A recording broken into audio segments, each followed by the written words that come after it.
Hi friends, आज मैं एक हृदय रोगों के मामलों में इस्तेमाल किए जाने वाले एक इंजेक्शन का रिव्यू करने जा रहा हूं। हार्ट फेल्यूर के केसेस में और गिरे हुए ब्लड प्रेशर को ऊपर उठाने के लिए इस इंजेक्शन को उपयोग करने की एडवाइस की जाती है। डोबुटासिस 250 मिलीग्राम इंजेक्शन ब्रांड नेम से यह मार्केट में उपलब्ध होता है। सिम्पार लाइफ साइंसेज लिमिटेड के द्वारा इसका प्रोडक्शन किया जाता है। कीमत की अगर बात करें तो 5 ml का एक वायल मार्केट में 225 रुपीज़ का उपलब्ध होता है। फ्रेंड्स, अगर अभी तक आपने मेरे चैनल को सब्सक्राइब नहीं किया है तो प्लीज़ चैनल को सब्सक्राइब कर लें। बेल आइकन को भी प्रेस करें ताकि आने वाले सारे वीडियोस के नोटिफिकेशंस आप तक आ जाएं और आप मेरा कोई भी वीडियो को मिस ना करें। अगर आपने इस प्रोडक्ट को या इस मेडिसिन को इस्तेमाल किया है या आपके साथ या आपके किसी पेशेंट के साथ यह मेडिसिन इस्तेमाल में आई है और उसका क्या एक्सपीरियंसेस रहा है, कमेंट सेक्शन पर लिखकर मुझे ज़रूर बताएं। आइए फ्रेंड्स, वीडियो शुरू करते हैं। सबसे पहले देखते हैं इसके कंपोजिशन या इसके कंटेंट के बारे में। तो फ्रेंड्स, इसमें डोबुटामाइन 250 मिलीग्राम की मात्रा में उपलब्ध होता है। अब देखते हैं फ्रेंड्स इस मेडिसिन या इस इंजेक्शन से जुड़े कुछ अन्य वैकल्पिक ब्रांड्स के बारे में। तो फ्रेंड्स, डोटामाइन 250 मिलीग्राम इंजेक्शन जिसे नियॉन लेबोरेटरीज लिमिटेड के द्वारा बनाया जाता है। डोबुटाम 250 mg इंजेक्शन जिसे यूनाइटेड बायोटेक प्राइवेट लिमिटेड के द्वारा बनाया जाता है।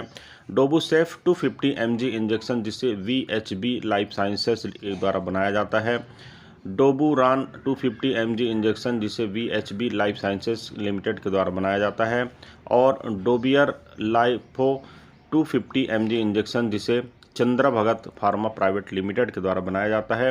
फ्रेंड्स, मार्केट में मिलने वाले सेम कंपोजिशन के साथ उपलब्ध कुछ ये ऐसे डिफरेंट ब्रांड्स होते हैं जिन्हें आप इस मेडिसिन के न मिलने की स्थिति पर भी परचेस कर सकते हैं, अपना काम चला सकते हैं। आपको इफेक्ट सेम मिलेगा क्योंकि इनके अंदर का जो साल्ट या मॉलिक्यूल होता है वह सेम होता है। अब देखते हैं फ्रेंड्स इस मेडिसिन के कुछ प्रमुख इस्तेमाल के बारे में। तो फ्रेंड्स, इस इंजेक्शन का प्रमुख इस्तेमाल हार्ट के फेल्यूर होने में गिरे हुए रक्तचाप को ऊपर उठाने के लिए किया जाता है, यानी इस मेडिसिन को लो बीपी के केस में दिया जाता है। अब फ्रेंड्स, हार्ट फेल्यूर और हार्ट अटैक जनरली एक ही समझा जाता है, परंतु दोनों चीज़ें अलग अलग हैं। इन दोनों में क्या डिफरेंस होता है, हार्ट फेल क्या कहलाता है और हार्ट स्ट्रोक क्या कहलाता है, इसे आप मेरे चैनल पर वीडियो सर्च आउट करके चेक कर सकते हैं। अब देखते हैं फ्रेंड्स इस इंजेक्शन के कुछ साइड इफ़ेक्ट के बारे में। तो फ्रेंड्स, ब्लड प्रेशर का बढ़ जाना और नींद आने में कठिनाई का होना इसके कुछ कॉमन साइड इफ़ेक्ट के रूप में देखे गए हैं। अब देखते हैं फ्रेंड्स इस इंजेक्शन को इस्तेमाल कैसे करना चाहिए। तो फ्रेंड्स, आपका जो डॉक्टर है, आपका जो प्रिस्क्राइबर है, वह आपको इस मेडिसिन को देगा, एडमिनिस्टर करेगा। आपको सेल्फ मेडिकेशन नहीं करना है। यह मेडिसिन जनरली आईसीयू के अंदर इस्तेमाल होती है, बहुत ही घातक किस्म की मेडिसिन होती है और अत्यंत यूज़ में आने के बाद आपको इस्तेमाल करने की एडवाइस की जाती है।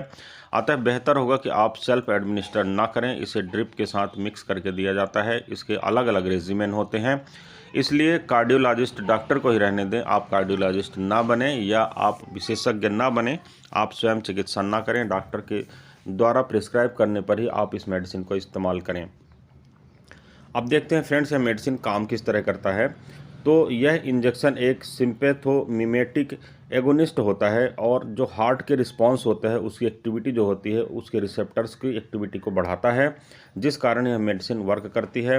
हार्ट के जो पंप करने की एक्टिविटी होती है उसे इफ़िशियंट बनाता है, उसे स्ट्रेंथ पहुंचाता है, उसे ताकत प्रदान करता है और जो पंपिंग कैपेसिटी होती है उसको बढ़ाता है, जिसके कारण हार्ट जो फेल्यूर हो रहा होता है उससे बच जाता है और आप एक अच्छी स्थिति में पहुंच जाते हैं। आपका ब्लड प्रेशर गिर रहा होता है चूँकि हार्ट अच्छी तरह से पंप नहीं करता है और उस कंडीशन पर यह मेडिसिन आपके गिरे हुए ब्लड प्रेशर को ऊपर उठाती है, ब्लड को अच्छी तरह से फ्लो करती है आपकी बॉडी के अंदर और आप धीरे धीरे स्वस्थ हो जाते हैं। अब देखते हैं फ्रेंड्स इस मेडिसिन से जुड़ी कुछ अन्य बातों के बारे में। तो फ्रेंड्स, इसे हेल्थ केयर प्रोफेशनल्स के द्वारा, जैसे डॉक्टर्स हो गए या नर्स हो गए, इनके द्वारा ड्रिप में मिलाकर दिया जाता है। इसलिए मैं आपको बार बार सजेस्ट कर रहा हूँ कि आपको इस मेडिसिन को सेल्फ मेडिकेट कभी नहीं करना चाहिए। आपके खून में सोडियम और पोटेशियम के लेवल की निगरानी करने के लिए आपका जो डॉक्टर होता है वह इस मेडिसिन देने के दौरान नियमित रूप से इसका ब्लड टेस्ट करा सकता है, यह आवश्यक होता है। इसके लिए आपको आनाकानी नहीं करना चाहिए। अगर आप गर्भवती हैं या प्रेगनेंसी की प्लानिंग कर रहे हैं या स्तनपान करा रहे हैं तो आपको इस बारे में डॉक्टर से उचित परामर्श करना चाहिए। उसके पश्चात ही मेडिसिन का एडमिनिस्ट्रेशन करना चाहिए। इस मेडिसिन की अगर कोई डोज आपसे मिस हो गई है तो जनरली ऐसा होता नहीं है, क्योंकि ये सेल्फ एडमिनिस्ट्रेशन की मेडिसिन नहीं है। हॉस्पिटल में आपको एडमिट करने के बाद ही ये मेडिसिन का डोज दिया जाता है। कोई डोज अगर नर्स या किसी भी हेल्थ केयर प्रोफेशनल के द्वारा मिस हो गया है तो यह वह ही डिसाइड करेगा कि आगे आपको क्या करना है। आपको किसी भी प्रकार का एक्शन लेने की आवश्यकता नहीं है। अब देखते हैं फ्रेंड्स इसके कुछ सेफ्टी फीचर्स के बारे में। तो फ्रेंड्स, अल्कोहल के साथ इस मेडिसिन को इस्तेमाल जनरली नहीं करना चाहिए, क्योंकि किसी भी प्रकार के इंटरेक्शन हो सकते हैं।